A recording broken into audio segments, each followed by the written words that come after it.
Bonjour à tous, très heureux de vous retrouver pour ce 5e numéro de la séquence abonnés. Aujourd'hui, c'est Fred Sanmaritano qui s'est prêté au jeu des questions-réponses. Celui qui a prolongé récemment avec le DFCO a répondu aux questions de nos plus fervents supporters. Je vous laisse découvrir les images. Écoute, moi Fred, déjà je voulais te remercier d'avoir prolongé et merci au DFCO de t'avoir prolongé parce que tu as été un élément moteur et notamment sur le dernier match contre Toulouse. Je pense que tu as su nous prouver que tu étais capable de mobiliser l'équipe derrière toi. Et du coup, je voulais déjà savoir si tu étais satisfait de cette prolongation, si tu t'y attendais d'abord et si tu avais aussi eu des envies d'ailleurs avant cette prolongation. Beaucoup de questions, je vais essayer de répondre C'est ça, ouais. celles que je me souviens. Donc non, ouais, très heureux de prolonger au DFCO. Honnêtement, c'était mon souhait. C'est vraiment ce que je désirais le plus. J'avais pas d'envie d'ailleurs, aucunement. Donc voilà, j'étais très satisfait de prolonger. Heureux que le DFCO me fasse confiance et de continuer l'aventure avec mes coéquipiers pour justement continuer à garder le club en Ligue 1. Et on sait que par contre, le DFCO est très pourvu en attaque, et notamment sur la saison prochaine. Quand tu es apparu cette saison notamment, tu as su montrer que tu étais encore très utile. Et l'année prochaine, est-ce que tu serais prêt à, apporter ton expérience et suppléer tes coéquipiers, mais quitte à être sur le banc au début? Est-ce que tu veux vraiment être titulaire? Tu prétends être titulaire tout le temps, ou est-ce que tu serais capable de rentrer à la fin du match et que ça ne dérangerait pas ce statut, vu la concurrence? Non, au départ, il y a pas de statut particulier. Moi, personnellement, je me suis toujours mis au service du collectif. J'ai toujours essayé d'apporter ma pierre à l'édifice en étant le plus performant possible. Après, voilà, il y a une concurrence qui est en place, qui est très saine.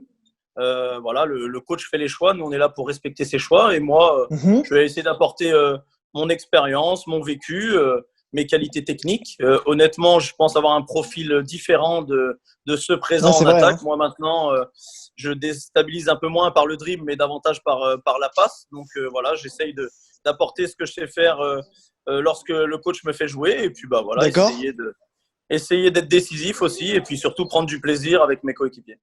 Ouais. Moi, j'avais une petite question. Déjà, j'espère que tout le monde va bien dans ton entourage, etc., au vu de la période. Et puis, qu'est-ce que tu as mis en place, toi, pour garder un peu la condition physique, pour être prêt au cas où, si la saison démarre avant? Je pense pas que ça se passera, et à titre perso, je le souhaite pas, mais voilà, en tout cas, comment tu fais pour garder un peu la condition physique, comment tu as fait pendant le confinement, et puis même maintenant, comment se passe un peu la reprise pour toi? Pendant le confinement, le staff nous avait donné un programme à suivre. On avait des séances qu'on devait mettre en place autour de notre domicile. Ça a été plutôt simple à faire puisqu'on avait du temps. Donc, aller courir, faire du renforcement musculaire, ça nous a pas pris énormément de temps. Donc, c'était important de le faire pour justement garder cette forme. Après, quand les instances ont pris la décision d'arrêter le championnat, voilà, ils nous ont dit de couper un petit peu, que c'était important aussi de souffler. Et puis maintenant, je pense qu'on va avoir un autre programme de 15 jours avant le début des entraînements le 24 juin. Et c'est à ce moment-là qu'on va relancer la machine. Mais en plus, on aura encore la chance d'avoir 8 semaines de préparation. Donc, même si peut-être pour vous, ça paraît peu, mais nous, on est habitué à avoir 5 semaines. Donc, 8 semaines, ça va être très, très long pour se préparer. Je pense que ce sera suffisant. Au niveau des objectifs que toi, tu penses pour le club l'année prochaine, est-ce que pour toi, une première partie de tableau, c'est envisageable ou pas? Moi, à titre perso, j'ai envie de croire que c'est clairement envisageable pour la saison prochaine. Je sais pas ce que toi, t'en penses. Mais... moi, je suis partagé entre ambition et humilité, j'ai envie de dire. Ça fait plusieurs saisons qu'on souffre quand même, qu'on n'est pas loin de la zone de relégation. Donc, évidemment, je pense que l'objectif prioritaire sera encore une fois le maintien. Mais après, voilà, on peut pas aussi s'empêcher d'être ambitieux. Donc, on voit au fil du temps que voilà, il y a énormément de potentiel dans cette équipe. On a très mal débuté la saison passée, mais si on prend le championnat à la 5e journée, on fait quand même un bel exercice. Donc, je pense qu'il y a des capacités à nous de les mettre en place. Et puis, voilà, de positiver, d'être ambitieux et pourquoi pas d'aller chercher la 12e, la 13e, la 11e, arriver aux 10 premières places, pourquoi pas. Après, je pense qu'il faudra vraiment qu'il y ait un groupe uni. Oui, alors moi, j'aimerais demander, parce que j'ai remarqué plusieurs fois dans les vidéos, si c'est Fred, l'ambianceur dans les vestiaires. Alors, l'ambianceur, j'essaye. Je pense être quelqu'un de très vivant. Voilà, j'aime la bonne humeur, le sourire. Donc, j'essaye d'ambiancer un peu tout le monde. Je suis aussi un des plus anciens, donc les plus jeunes, il faut les mettre un peu dans l'ambiance. Donc après, je fais le cri de guerre. Je suis souvent celui qui met la musique dans le vestiaire. Donc voilà, j'essaye de m'adapter à tous les âges, on va dire. C'est ce qu'on voit dans les au vidéos et c'est vrai que c'est Voilà, classe. au niveau musical, en tout cas, il faut s'adapter. Il y a des vieux, il y a des jeunes. Donc voilà, il faut trouver une bonne osmose, on va dire. Mon fils, surtout, il voulait savoir quel était ton joueur avec qui tu t'entends le mieux au DFCO. Alors, celui avec qui je m'entends le mieux, c'est Wesley Lotoa. On est très souvent ensemble. Voilà, on a lié des liens d'amitié rapidement dès qu'il est arrivé au club. On se connaissait déjà un petit peu. Et puis, bah, voilà, ça a tout de suite fonctionné entre nous. Donc, on rigole beaucoup, on se chambre beaucoup. Et puis, on passe du temps au vestiaire ensemble et en dehors aussi. Donc c'est super. Alors maintenant, tu as le privilège de remplacer Flo Balmont comme le plus âgé. Donc tu es encore très jeune. Tu es encore très jeune. Tu as 34 ans. Mais on compte sur toi. Comment tu vas faire valoir ce privilège? Parce que c'est un privilège. Bah ouais, moi aussi je le vois comme un privilège. D'autres le voient plutôt comme quelque chose de néfaste. Moi, honnêtement, je vais essayer de rester moi-même, d'essayer d'encadrer les plus jeunes, de toujours essayer de les guider et après de mettre au service du collectif mon expérience. Et puis bah voilà, des fois donner des petits conseils, c'est toujours utile. Et puis aussi écouter les conseils même des gens, des joueurs plus jeunes. Je pense que c'est important. Après voilà, il y a des cadres qui sont dans le vestiaire. Les autres et moi-même, on essaiera de faire respecter, on va dire, les valeurs du club. Fred, quel est ton plus beau but avec le DFCO? Alors, mon plus beau but, je ne sais pas si c'est le plus beau, mais en tout cas, c'était celui qui m'a procuré le plus d'émotions. C'était un match contre Nancy où on jouait le maintien. Il fallait à tout prix gagner pour se maintenir et j'ai ouvert le score dans ce match. Après un petit slalom, j'ai frappé du gauche et voilà, on a gagné ce match 2-0 et puis on s'est mis sur les bons rails pour rester en Ligue 1. Donc, c'est mon souvenir le plus fort d'un but au DFCO. Quels sont les joueurs qui t'ont inspiré? Les joueurs qui m'ont inspiré, on va dire qu'il y en a plusieurs. Des joueurs qui ont arrêté ou qui sont pas loin d'arrêter. Il y a Zinedine Zidane, évidemment, Francesco Totti, et puis des joueurs qui n'ont pas encore terminé leur carrière. Je dirais Andrés Iniesta et Di Maria. Ça, c'est des joueurs vraiment que j'adore avec une grande technique, des joueurs qui jouent juste, qui ont une bonne vision du jeu.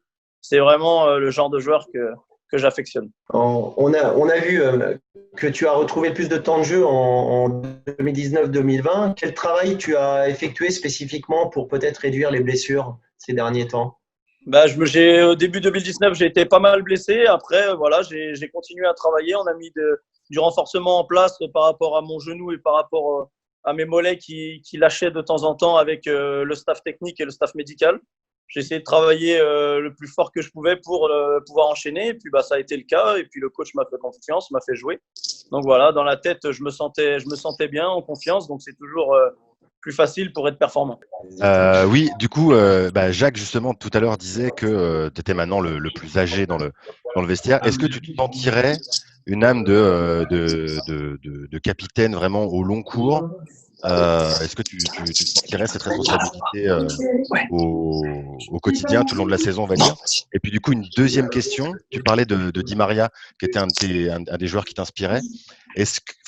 Quelle est ta réaction, du coup, quand tu es amené à le croiser sur le terrain? Quand tu joues face à un joueur comme Di Maria, un joueur que tu peux admirer par ailleurs, comment tu appréhendes le match? Est-ce que c'est spécial pour toi ou est-ce que tu prends ça comme tous les matchs en gros compétiteur? D'accord. Alors déjà pour le capitanat, ça va pas être original, ça va peut-être être de la langue de bois, mais moi être capitaine, ça représente pas grand-chose. Évidemment, c'est quelque chose d'important, c'est un relais entre le coach et les joueurs, mais personnellement, je pense avoir eu ce rôle assez régulièrement dans ma carrière sans pour autant avoir le petit brassard sur le bras. J'aime bien prendre la parole, j'aime bien dire ce que je pense, j'aime bien aussi être un relais entre mes coéquipiers. Donc, j'ai toujours eu plutôt une grande gueule, on va dire. Donc, j'ai souvent essayé d'avoir ce rôle-là. Donc, franchement, le brassard, en tout cas, ne m'intéresse pas. Mais ça ne change en rien le fait que j'essaye d'être un leader. Ensuite, Di Maria, c'est un joueur franchement que j'adore. Évidemment, j'ai son maillot dans ma collection que j'ai récupéré pour mon fils, mais aussi pour moi parce que c'est un de mes joueurs préférés. Quand je joue contre lui, sur le terrain, il n'y a pas de copains. On n'est pas là en train d'avoir des grands yeux en train de se dire ouais, c'est Di Maria. Mais bon, après, sur certains matchs, quand on en a pris 8, qu'il en a enroulé une dans la louche et puis qu'il a souvent fait des gros matchs contre nous, on est souvent admiratif et pourtant sur le terrain, voilà, on n'est pas là pour lui faire des cadeaux. Est-ce que tu joues au foot avec ton fils? Bah ouais, il est tout le Mathéo, il a 10 ans, il joue au DFCO, c'est un mordu de football, donc il veut toujours qu'on joue au foot. Donc voilà, j'essaye de jouer un maximum avec lui quand j'en ai l'occasion. On essaye soit de se faire des passes, des jonglages ensemble. J'essaye de lui apprendre certains trucs aussi pour qu'il soit bon et qu'il prenne du plaisir. Donc ouais, ça m'arrive souvent de jouer avec lui. La condition physique, elle est avec une année compliquée comme ça, est-ce qu'elle va rester? Est-ce que ça va pas être difficile de reprendre? Bah, l'avenir nous le dira, j'ai envie de te dire, mais après, ouais, je pense qu'évidemment, ça va être certainement les organismes vont souffrir un peu à la reprise, mais voilà, ça va être une reprise, à mon avis, aussi progressive où on prend le temps, puisque justement, on aura 8 semaines devant nous.